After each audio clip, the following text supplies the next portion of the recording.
What's up everyone, and welcome to another episode of Handles. My name is Lorenzo and today's story is titled Valued Possessions. So before we get started with the story, don't forget to subscribe to this channel. Hopefully you haven't missed a lot of stories up to this point, but if not, you gotta get caught up. Question of the day. Do you find yourself spending more time and focus and effort into maintaining your possessions or obtaining them? I learned a very sharp lesson at a young age, and I'm still trying to figure it all out as I go through life now. I'll share it all with you. Let's get started. Everyone has a grip on life. Everybody feels like they have a handle.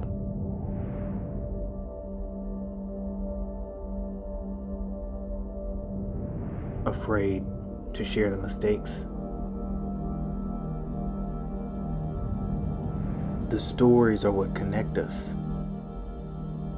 They are the key. We're running out of time.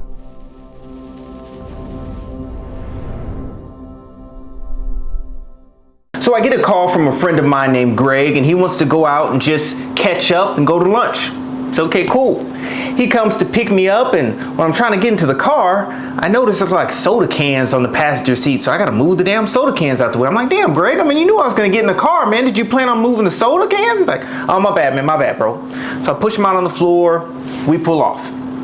While we're driving to where we're gonna eat, our specific restaurant, he starts telling me that he's thinking about getting another car. And so that's cool. So what kind of car is it? So he goes into the description of the car, make, model, so on and so forth. I said, oh, so you already got one picked out. That means you pretty much already have your mindset. I said, so what's wrong with the car you have right now? What's wrong with this car?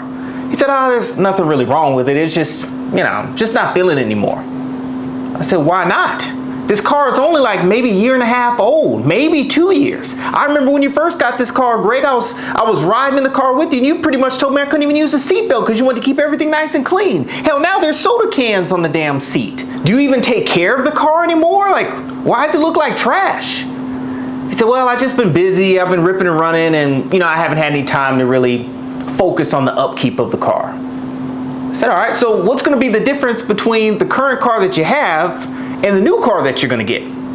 Because if you're not keeping this together, what makes you think you're gonna keep the next car together? That doesn't make any sense.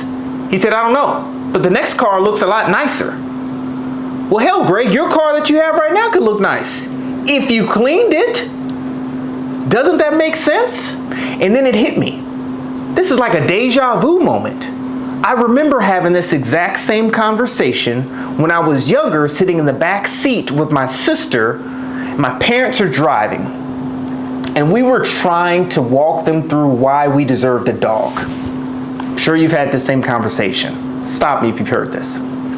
So we're in the back seat talking about why we want this dog. We already had the dog picked out, right? We knew we wanted a Pomeranian. Forgive me. My sister wanted a Pomeranian. I wanted the dog to be kind of a brownish color, kind of tan. We had it all figured out. We knew exactly what kind of dog we wanted. My father stopped the car, he looked in the back, he said, kids, it has nothing to do with you getting the dog. It has everything to do with how you take care of it. You got to take care of your possessions. Are you guys going to take care of the dog? I looked at my sister and said, we got it, Dad. If you get us this dog, we'll take care of it. Start to finish, we got it. He says, all right. My mom turns around, looks back and says, but you guys have to earn it. Cool, no problem.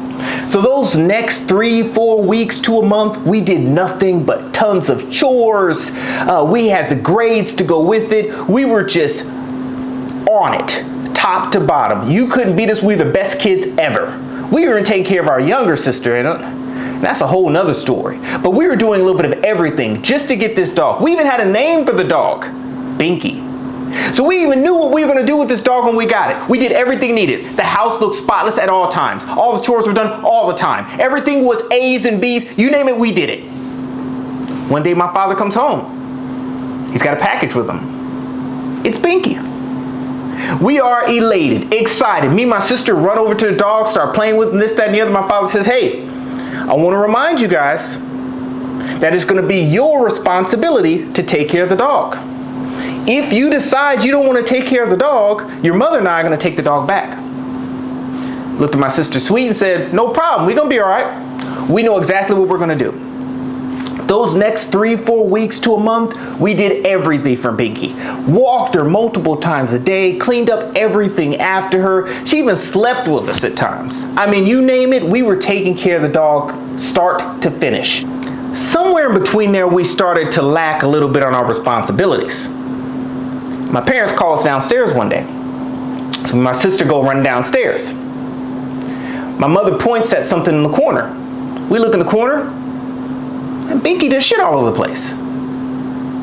Said, I'll get it. My mom said, no. I don't want you to get it, son. Your father and I just wanted you guys to notice. And we had left that sitting there for 2 days. You guys have walked past it for 2 days, and neither one of you picked it up. Why didn't you pick it up? I said, I don't know. I thought Sweet was going to get it. Sweet looked at me and said, I didn't know. I thought Lo was going to get it. So, okay. She said, not only that, but these last 2-3 days, you guys have been a little lackluster with just following up with Binky. So what's going on? We both just kind of shrugged our shoulders. My father stepped in and said, you know what? This is exactly what I was telling you guys about. It's about responsibilities. You have to take care of your responsibilities. You have to maintain and sustain the specific possessions that you get. And these are valued possessions. So because you guys are taking a step back, we're going to take the dog back. So me and my sister looked at each other, and at first we were a little bit disappointed. Then something in the back of my mind said, I didn't feel like dealing with all that anyways. Fast forward back to Greg. So I've known Greg for years, and you know what Greg does have? Greg has some Jordans. He has this fetish with Jordans, and I gotta tell you, it's amazing how he takes care of them. These shoes are spotless. He has Jordans from 10 years back, 5 years back. I mean, he has Jordans all over the place, and these bad boys are still in the box, and they are shined to a crisp. As a matter of fact, if you're gonna pull those Jordans out of that box, he's expecting you to have some kind of gloves on, or your hands better be clean. Your hands better be clean, or there's gonna be a conversation with you and Greg. That's how serious he takes these Jordans. They look immaculate. And like I said, he has some from 5 years back and 10 years back. But I don't get it, Greg.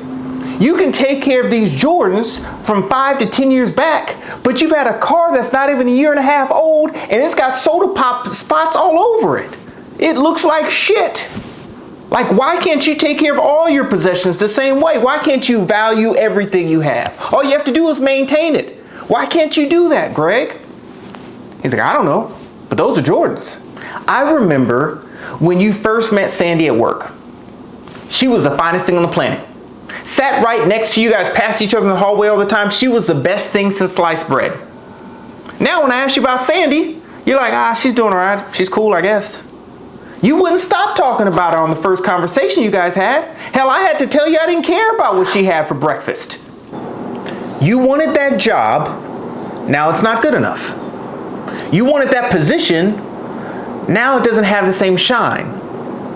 You wanted that significant other, but now they're not that important to you. You wanted that car, but now I don't want to keep it clean. We want everything. We just don't know how to maintain them. We don't know how to take care of our possessions. And that's where they go from being valued to being trash. And most of the time when those possessions are gone, we look back and say, I wish I still would have had A, B, C, D. But it's not that we wish we had it back. It's that we knew we didn't take care of it the way we should have. So now we regret it. Now, I couldn't stop Greg from getting a new car. Of course, you probably already guessed that he wouldn't got it anyways. But I did get him to think about what he was going to do with his new car differently than what he did with his previous one. You see, the overall lesson comes from how you maintain your valued possessions, because they're all valued. Not how you obtain it, how you get a chance to preserve the things you have in life. That's what's most important. So my ask is very simple. I want you to focus on looking at the things that you currently have in your life and put the same aggressive sense of urgency in maintaining those valued possessions just like you did obtaining them. If you do that, I guarantee you'll have a fuller life, start to finish. Thanks for spending some more time with me. Hopefully this added value to you. If so, don't forget to share it and subscribe to this channel. Until then, I'll catch you next time, right here on Handles.